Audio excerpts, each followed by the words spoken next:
বেশ কয়েকদিন ধরে কোনো ডেলি ভ্লগ বানানো হয়নি, তার জন্য অনেকদিন পর আবারও চলে এলাম নতুন একটা ডেলি ভ্লগ নিয়ে। রোজকার মতন সকালবেলা একটু গরম জল খেয়েই খাচ্ছিলাম চা। আর এই চা খেতে তো আমরা সবাই খুব ভীষণ ভালোবাসি। আমি একা না, আমাদের বাড়িতে প্রত্যেকে চা খেতে ভালোবাসে। আসল কথা, এই জামা ষষ্ঠীর কয়েকদিন মামা বাড়িতে যে ধকল গিয়েছে, এর জন্য নতুন করে আর বাড়িতে কোনো ডেলি ভ্লগ বানানো হয়নি।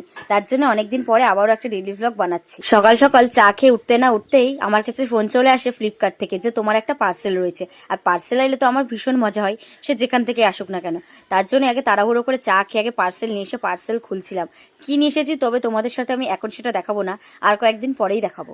আচ্ছা চলো তাহলে এবার ব্রেকফাস্টের দিকে যাওয়া যাক। অনেক বকবক করা হয়েছে, পার্সেল এসেছে, আনন্দ পেয়েছি, সব ঠিক আছে। এবারে একটু ব্রেকফাস্টের দিকেও যেতে হবে। মা বাড়িতে অনেক কিছুই রান্না করেছে আজকে সকালবেলা, কিন্তু সেগুলোর মধ্যে আমি একটাও খাবো না। তার জন্য নিজের ব্রেকফাস্ট নিজেই বানাচ্ছি। সবার ফার্স্টেই কলা, শসা, আম, খেজুর এগুলো দিয়ে একটা ব্রেকফাস্ট বানাবো। প্রায় কয়েকদিন ধরেই তোমাদের সাথে আমি শেয়ার করেছিলাম এভাবে গোল গোল করে কলা কেটে, তারপরে হচ্ছে শসা কেটে, আম দিয়ে ওটস দিয়ে মাখিয়ে খেয়েছিলাম।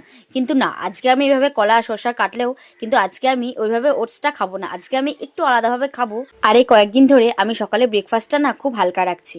মানে অন্য অন্য দিন যেমন হয় আমি সকালবেলা ভাত খেয়ে নিই, মানে আমি যেমন ভাত খেতে ভালোবাসি ঠিক তেমনই আমার মা ভাতের সাথে ডাল বা আরও অনেক কিছু, মাছ, তারপরে ডিম, অনেক কিছু ভেজে দেয়।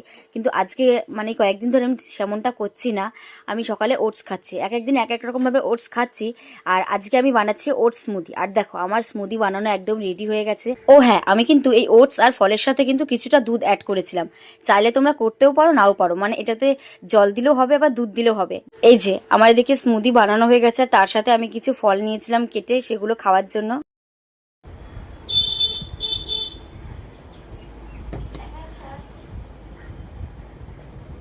দারুণ লাগছে।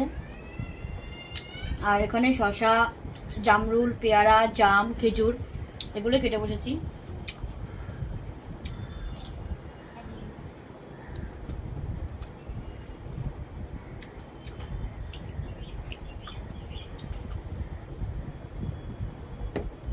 সকালের ব্রেকফাস্ট করার পরেই লাঞ্চে করেছিলাম ডাল, মাছের ঝোল, পটল ভাজা। আর সেটা দিয়ে খাওয়ার পরেই কিছুক্ষণ কেটে যাওয়ার পরেই সন্ধ্যাবেলায় খেয়েছিলাম চা।